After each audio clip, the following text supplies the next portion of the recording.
Haleluya. Haleluya. Puji Tuhan. Haleluya. Baik, hari ini kita akan kembali mendengarkan firman Tuhan yang akan kita pelajari di dalam Alkitab kita. Dan tema kita hari ini adalah selamat dari malapetaka. Kita akan baca dalam Kejadian pasal yang ke-6. Kejadian pasal yang ke-6.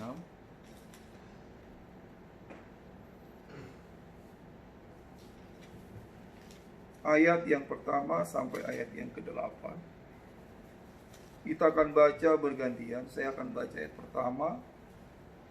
Yang lain kita semua yang ada di rumah kita baca ayat kedua bersama-sama. Demikianlah firman Tuhan. Kejahatan manusia.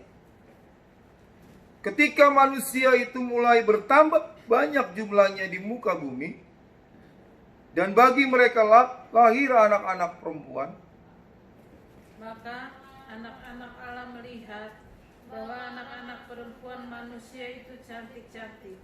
Lalu mereka mengambil istri dari antara perempuan-perempuan itu, siapa saja yang disukai mereka.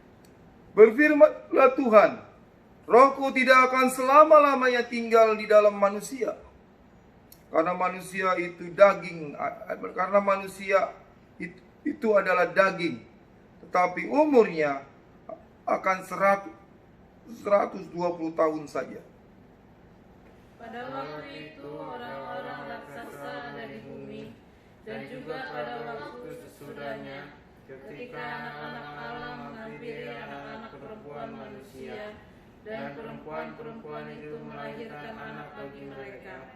Inilah orang-orang yang gagah perkasa di zaman purbakala, orang-orang yang kenamaan.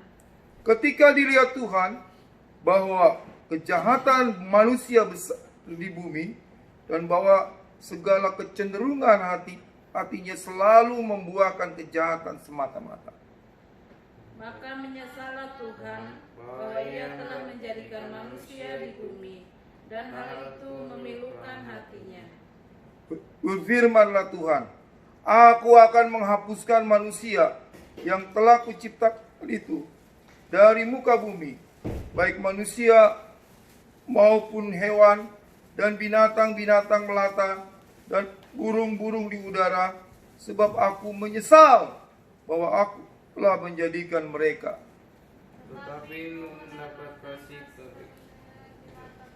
Amin. Baik, saudara-saudara yang terkasih, kalau kita perhatikan dalam Kejadian pasal yang ke-6, ya, di sana kita melihat ada seorang tokoh yang bernama Nabi Nuh. Ya. Di situ kita melihat bagaimana Nabi Nuh ini pada ayat yang terakhir dikatakan mendapat kasih karunia di hadapan Tuhan. Saya akan katakan tadi, selamat dari malapetaka. Yang pertama adalah bahwa untuk selamat dari sebuah malapetaka, kita perlu mendapatkan kasih karunia di hadapan Tuhan. Kita perlu kasih karunia. Apa itu kasih karunia?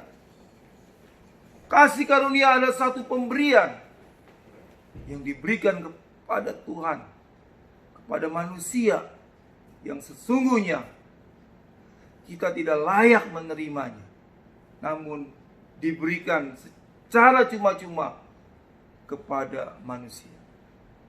Tuhan memiliki kasih karunia-Nya, sehingga Dia memberikan kasih karunia-Nya kepada seorang yang bernama Nabi Nuh. Mengapa? Mengapa Nabi Nuh pada saat itu dia mendapatkan kasih karunia? Kalau kita perhatikan, Nabi Nuh ini adalah seorang yang tidak bercela pada saat itu.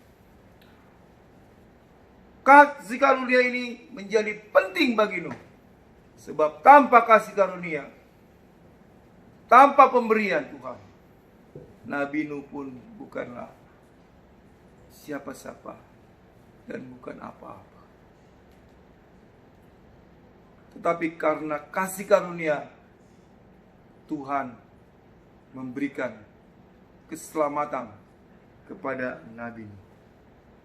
Sama halnya kasih karunia yang kita terima hari-hari ini, yaitu kasih karunia di dalam nama Tuhan Yesus Kristus. Sesungguhnya kita tidak layak, sesungguhnya kita tidak pantas menerima keselamatan di dalam Yesus Kristus. Kenapa? Karena kita adalah orang yang berdosa. Karena kita adalah orang-orang yang tidak benar di hadapan Tuhan. Tetapi oleh karena Yesus mau datang ke dalam dunia ini, sehingga dia mengaruniakan anaknya yang tunggal, kata firman Tuhan, supaya setiap orang yang percaya kepadanya tidak binasa, melainkan beroleh hidup yang kekal. Ini adalah satu kasih karunia yang kita dapatkan hari-hari ini. Di hari-hari malapetaka, di hari-hari yang sulit, di hari-hari yang penuh dengan penderitaan, kita perlu mendapatkan kasih karunia di hadapan. Kasih karunia yang tidak terbatas. Kasih karunia yang tidak dapat di-stop. Kasih karunia yang tidak dapat dihentikan. Kasih karunia yang terus Tuhan berikan kepada kita. Yang kedua, di dalam ayat yang ke-9 dikatakan di sana, dalam Kejadian pasal 6, inilah riwayat Nuh. Nuh adalah seorang yang benar dan tidak bercela di antara orang-orang sezamannya. Dan Nuh hidup bergaul dengan Allah. Yang kedua adalah kita harus hidup benar di hadapan Allah, tidak bercela dan bergaul dengan Allah. Hari-hari ini banyak sekali pergaulan-pergaulan kita yang tidak membuat kita menjadi orang yang benar. Kita dipengaruhi oleh orang-orang dengan cara-cara yang salah. Kalau kita perhatikan Nuh adalah seorang yang benar. Artinya Nuh memiliki karakter yang baik, memiliki integritas yang baik. Sehingga di zaman itu Tuhan memilih orang yang memiliki karakter di hadapan Tuhan. Dan hidup Nuh bergaul dengan Allah. Dia selalu berkomunikasi, berteman, bersahabat dengan Allah. Selalu ada komunikasi yang terus-menerus dengan Allah. Dia bergaul setiap hari dengan Allah. Sehingga apa yang terjadi? Ketika Allah ingin menghancurkan bumi ini, dia berbicara kepada Nuh. Nuh, buat bahtera di atas gunung. Lalu Nuh melakukan apa yang Tuhan perintahkan. Yang kedua, saudara, kita perlu bergaul dengan Allah. Kita perlu hidup benar di hadapan Allah. Kita tidak bercela di hadapan Allah. Ini menjadi penting. Hari-hari ini Tuhan ingin kita menjadi segambar dengan kata firman Tuhan di dalam Kejadian, di dalam Matius pas 7, bukan orang yang berseru kepadaku, Tuhan, Tuhan, Tuhan, bukankah aku bernubuat demi namamu? Bukankah aku mengusir setan demi namamu? Tapi Tuhan berkata apa? Aku tidak kenal kamu pembuat kejahatan. Mengapa demikian? Karena Tuhan mau supaya kita sekarakter dengan Allah. Supaya kita memiliki jiwa yang benar di hadapan Allah.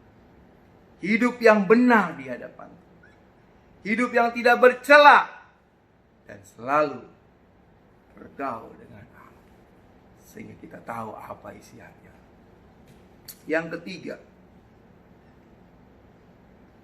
kita perhatikan yang ketiga. Di sana dikatakan, Nuh melakukan tepat seperti yang diperintahkan Allah. Ini juga menjadi penting. Nuh ketika dia disuruh membuat perahu atau membuat bahtera yang besar di atas gunung, secara logika tidak masuk akal. Tetapi Nuh dikatakan melakukan tepat seperti yang diperintahkan Allah. Ini menjadi sangat penting bagi kita. Kita harus melakukan kehendaknya Tuhan, kehendaknya Allah, bukan kehendak kita. Yang sering terjadi adalah bagaimana kita memaksakan kehendak kita agar Allah menuruti apa yang kita mau, apa yang kita inginkan. Terbalik, sesungguhnya adalah kita harus mengikuti apa maunya Allah. Hari-hari ini, jika kita mau diselamatkan dari hari-hari malapetaka, kita harus menuruti, kita harus melakukan tepat seperti yang diperintahkan. Malapetaka itu mungkin adalah perbuatan kita yang membawa kita kepada dosa. Dan dosa dikatakan oleh firman Tuhan, upahnya adalah maut. Maut itu artinya adalah terpisah selama-lamanya. Tapi oleh karena darah Yesus Kristus, kita diselamatkan. Yang pertama, bagaimana kita bisa diselamatkan di hari malapetaka? Kita perlu mendapatkan kasih karunia. Yang kedua, agar kita diselamatkan, kita harus hidup benar, tidak bercela, dan hidup bergaul dengan Allah. Yang ketiga, kita melakukan tepat seperti yang diperintahkan. Haleluya.